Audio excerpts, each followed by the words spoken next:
Ouais, le cheval a perdu son invincibilité, mais il n'a pas démérité. Oh bah c'est normal, il n'avait pas tout gagné à chaque fois.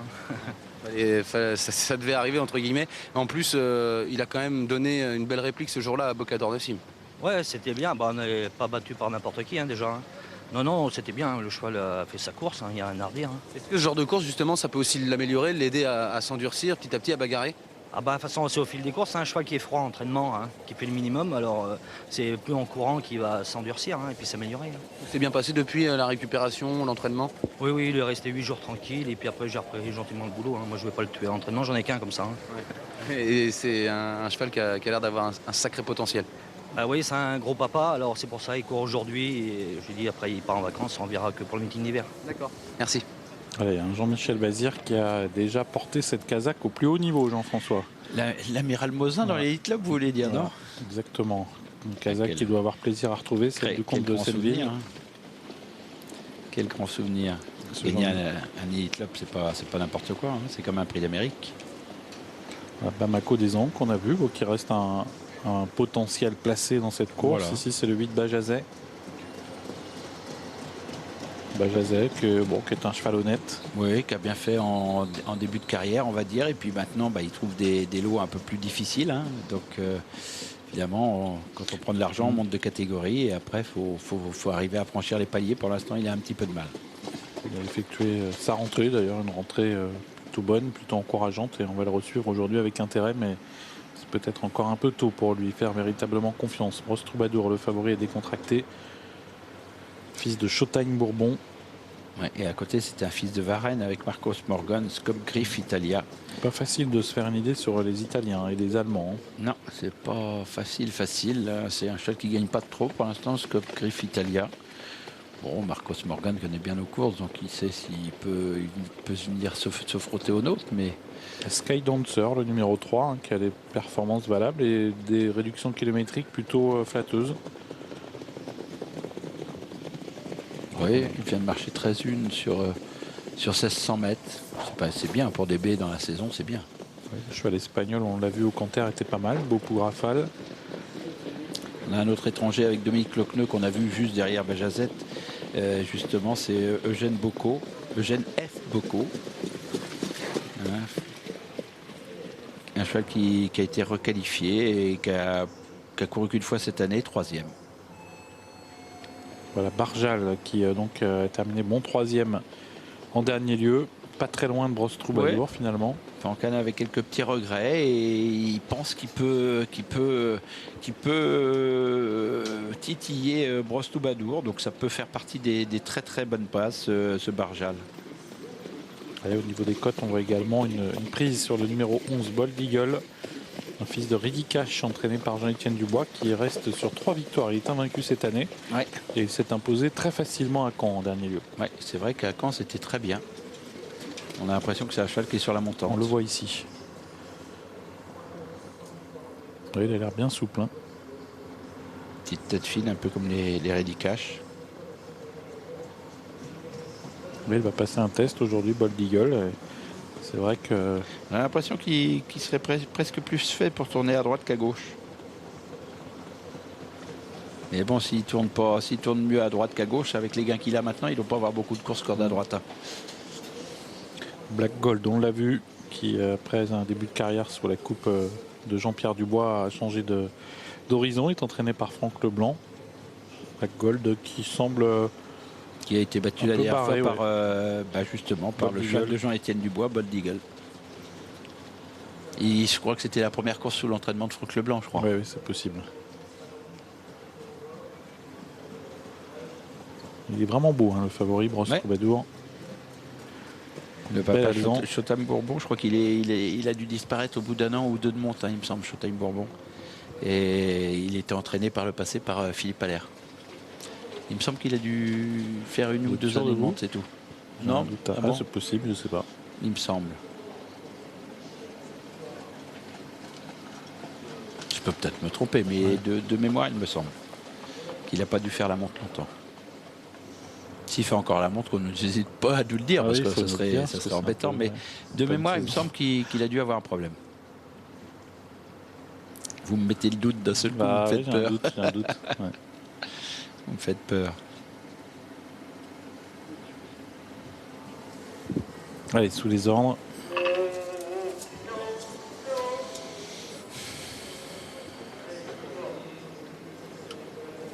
On va faire demi-tour. Ressortez.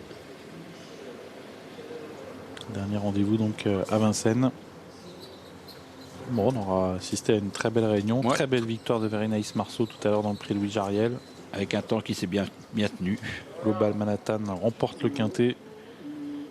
United Back a poursuivi sa série en remportant la 6e course tout à l'heure et un 4e succès consécutif. Oh, ça va pas aller non plus. On a Jacques Bruno qui est au fond. On refait demi-tour. Donc ça. Non, ça va pas aller.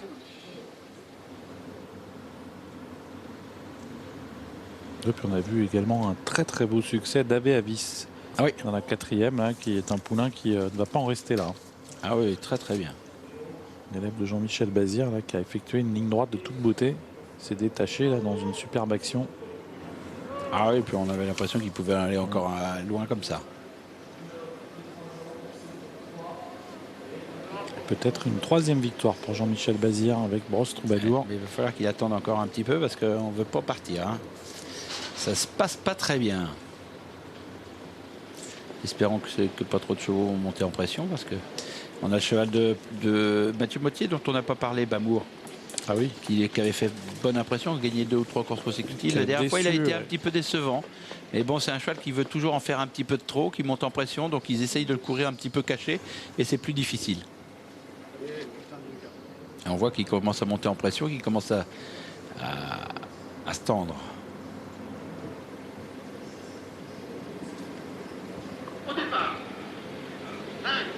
Allez, sous les ordres.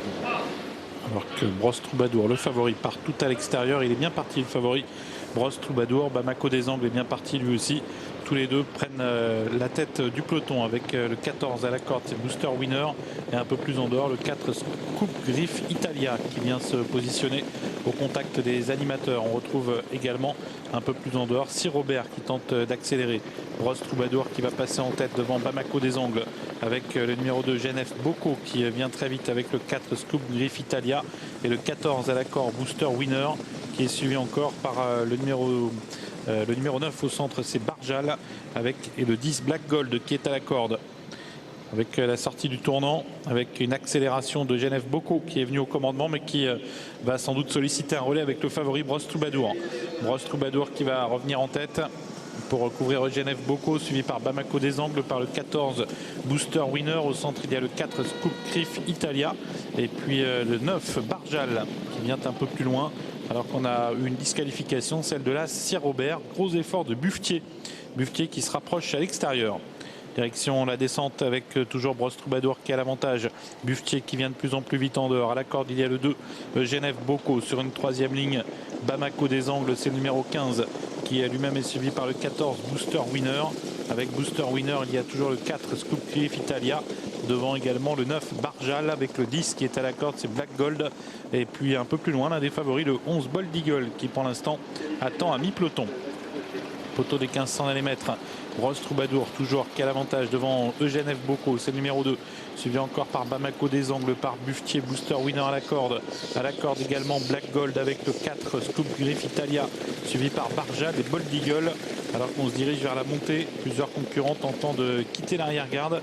Parmi eux, il y a Bajazek qui tente de faire mouvement avec les 1000 derniers mètres en vue pour Brosse Troubadour, le grand favori. Toujours suivi par Buffetier qui en progression se rapproche. À la corde de Genève Bocco est toujours là. Barjal commence à se rapprocher lui aussi. Et puis on a également Bajazek qui tente de venir avec toujours un peu plus loin le 15 Bamako des Angles. Avec Brosse Troubadour toujours qui a l'avantage. Mais voilà Sky Dancer, le numéro 3 qui vient très très fort pour rejoindre le favori. Buffetier qui est au centre. Bajazek qui vient en dehors. Et puis plus loin également le 5 Beaupou Rafale qui tente de se rapprocher. Tournant final bientôt. Bajazek qui vient de plus en plus vite pour rejoindre Brosse Troubadour, suivi encore par le 3 Sky Dancer, alors qu'à la corde le numéro 2 Genève Bocco faiblit. Le 3 est au galop. Sky Dancer qui est au galop et Bamako Bamako des Angles qui se retrouve complètement piégé derrière le numéro 2 qui rétrograde, le Genève Boko. Sorti bientôt du tournant final.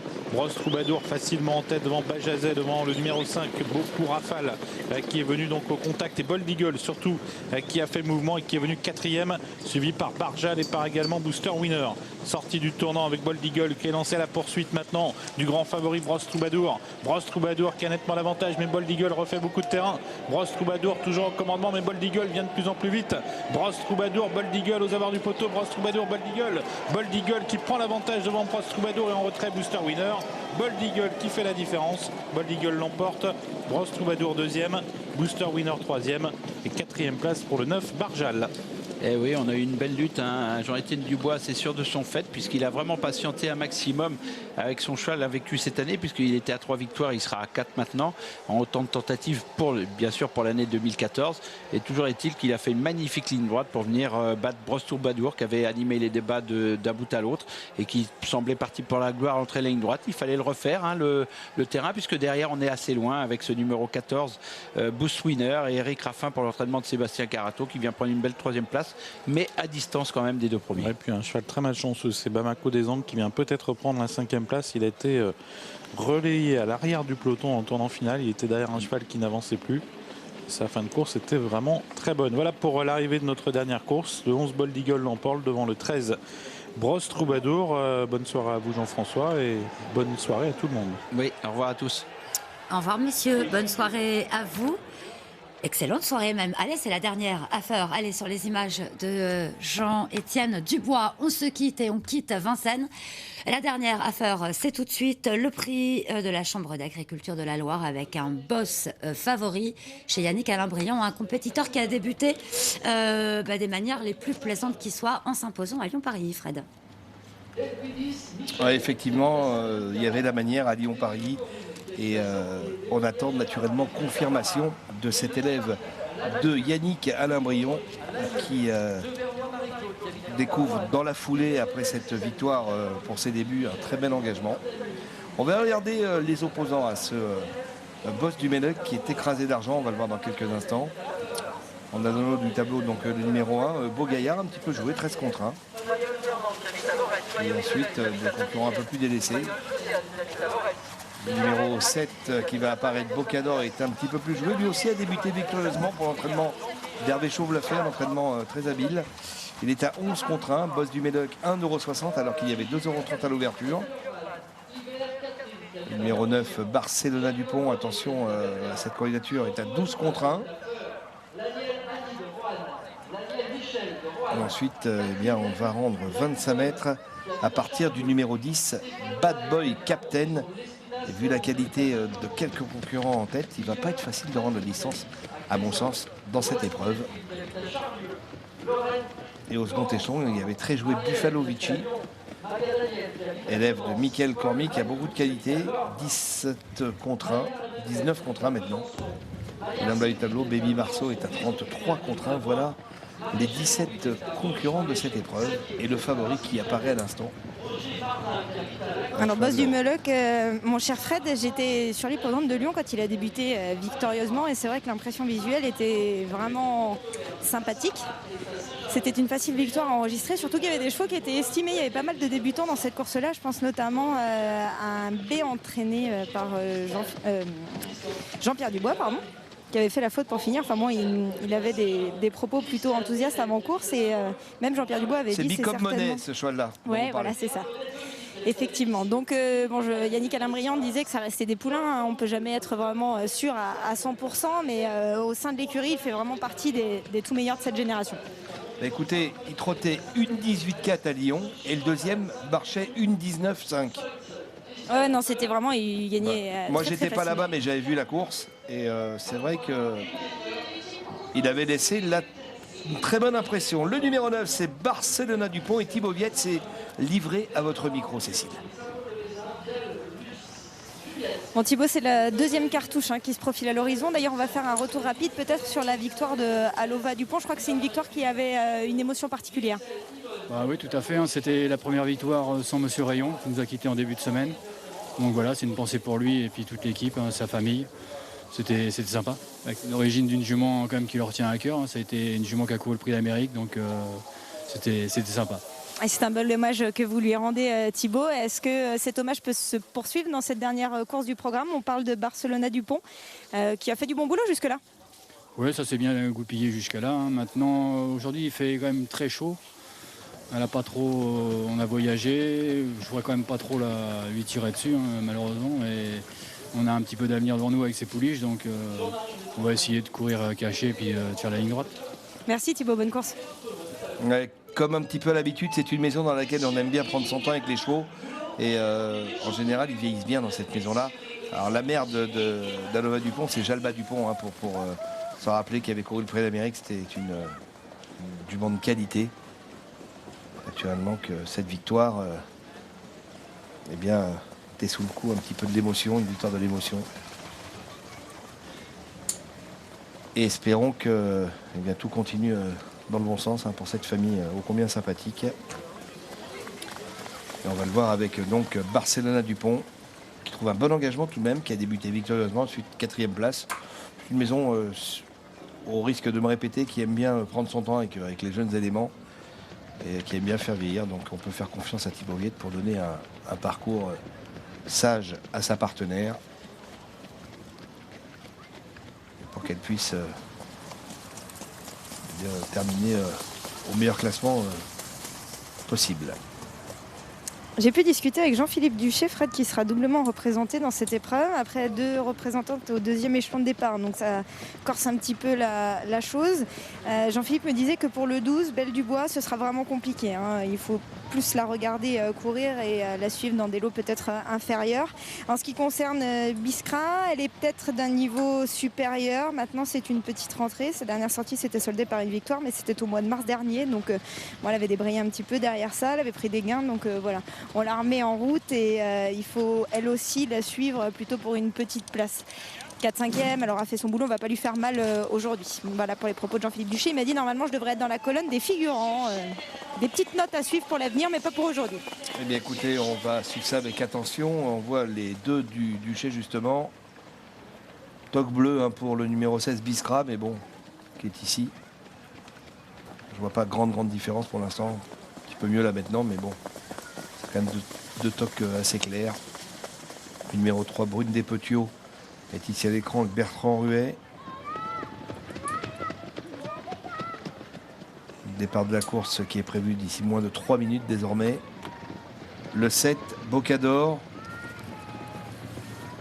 Là aussi une candidature dont il faudra certainement se méfier. Un Bocador qui avait débuté victorieusement à Châtillon-sur-Chalaronne. On a vraiment le sentiment que les meilleures places vont se jouer au premier échelon de départ.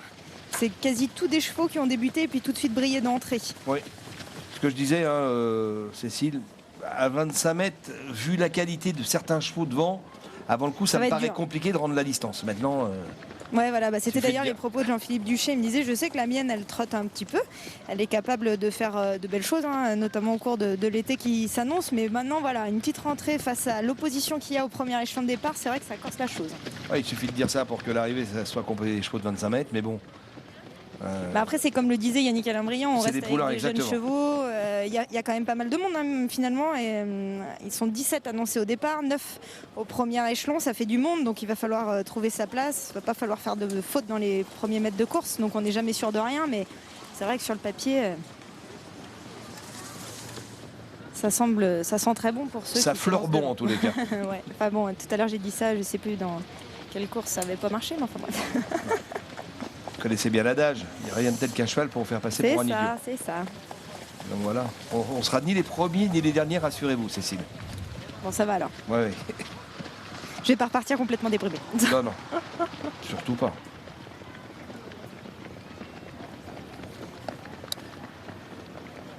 Las Beaugaillard, j'ai croisé Bernard Piton moi tout à l'heure, il m'a dit qu'il aimait bien ce poulain-là. Voilà, maintenant... une prise sur les chances de cet élève de Pascal Godet de 16 contre 1 à 10 contre 1 qui reste sur une 3e place assez encourageante sur les provenus croisés. Voilà, je pense qu'il est capable tout à fait de disputer l'arrivée de cette épreuve. C'est notre dernier rendez-vous, hein, on vous le rappelle. Et on va pas tarder justement à s'élancer. Alors, un départ qui va certainement avoir son importance, hein, dans ce genre de catégorie.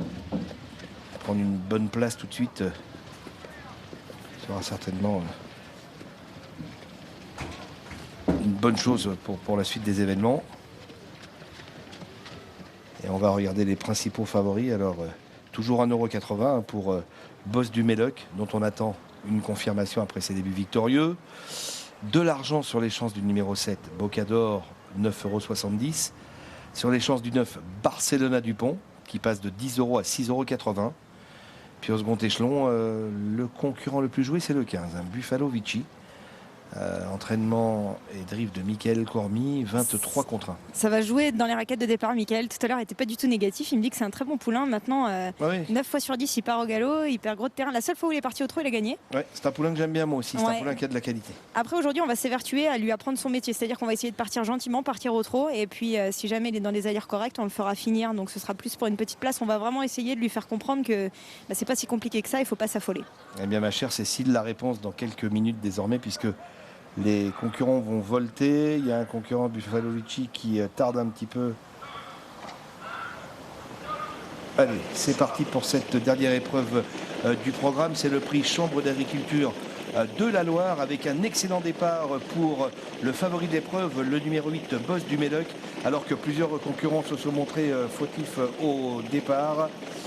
Et Boss du Médoc qui se montre fautif, voilà, après 150 mètres de course, Boss du Médoc qui a perdu beaucoup de terrain.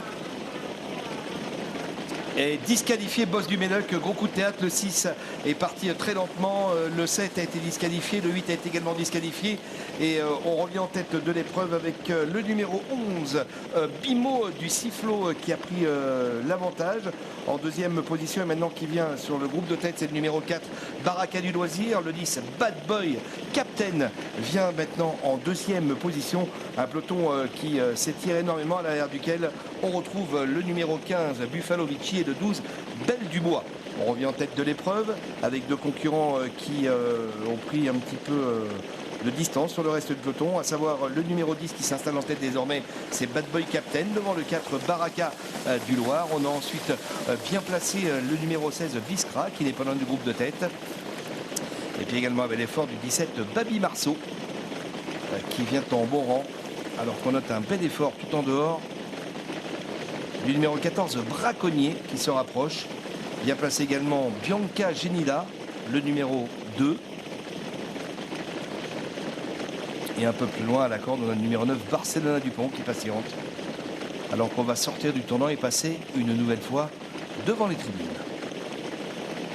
Avec le 14, Braconnier, qui a continué sa progression et qui vient maintenant s'installer au commandement et qui se détache aussitôt du reste du peloton. Ramené par le 10, Bad Boy Captain. On a ensuite le 4, Baraka du Loir, accompagné par le numéro 17, Baby Marceau.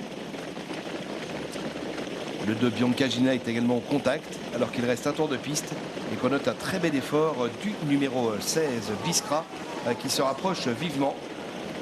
Alors qu'en tête de l'épreuve, eh bien, le 14, Braconnier, ne cesse d'augmenter son avance. Alors que le 4, Baraka du Loisir, vient de perdre toute chance sur une longue incartade. Braconnier qui a toujours l'avantage pour aborder la ligne d'en face. On a disqualifié les numéros 4, Baraka du Loisir, et 11, Bimo du Sifflot. Et Braconnier qui caracole toujours en tête. Avec à distance le numéro 2, Bianca Genila, qui tente de revenir. Le numéro 10, Bad Boy Captain, est également au contact, avec un peu plus loin Biskra, également le numéro 17, Baby Marceau. Et ses concurrents qui sont quelque peu détachés de Barcelona Dupont, qui se rapproche à cet instant du parcours. Mais pour l'instant, Braconnier a toujours nettement l'avantage pour aborder le dernier tournant, mais il a un avantage qui s'amenuise, car les attaques commencent à fuser, et notamment à l'extérieur celle du numéro 16, Biskra, qui vient prendre l'avantage. On a ensuite un peu plus loin le 17, Baby Marceau, avec le numéro 2, Bianca Genila, également bel effort du numéro 15, Buffalo Vici, qui vient de quitter l'arrière-garde, et puis Barcelona Dupont qui tente de refaire un petit peu de terrain. L'entrée de la ligne droite, Biskra qui a pris l'avantage sur Braconnier, qui tente de garder le contact. On termine bien également avec le numéro 15, Buffalo Vici, également un bel effort du numéro 17, Baby Marceau, alors qu'on est de la ligne droite, Barcelona championnat du Pont refait un peu de terrain, mais encore à distance des premiers. Avec le numéro 16, Biskra qui a l'avantage, attaqué par le 15, Buffalo Vici qui prend maintenant le meilleur, alors que le 17, Baby Marceau refait beaucoup de terrain également. Baby Marceau aux prises avec Buffalo Vici, Baby Marceau qui vient prendre l'avantage sur Buffalo Vici. Baby Marceau s'impose, Buffalo Vici est deuxième. Troisième place certainement pour le 16, Biskra, aux dépens du 9.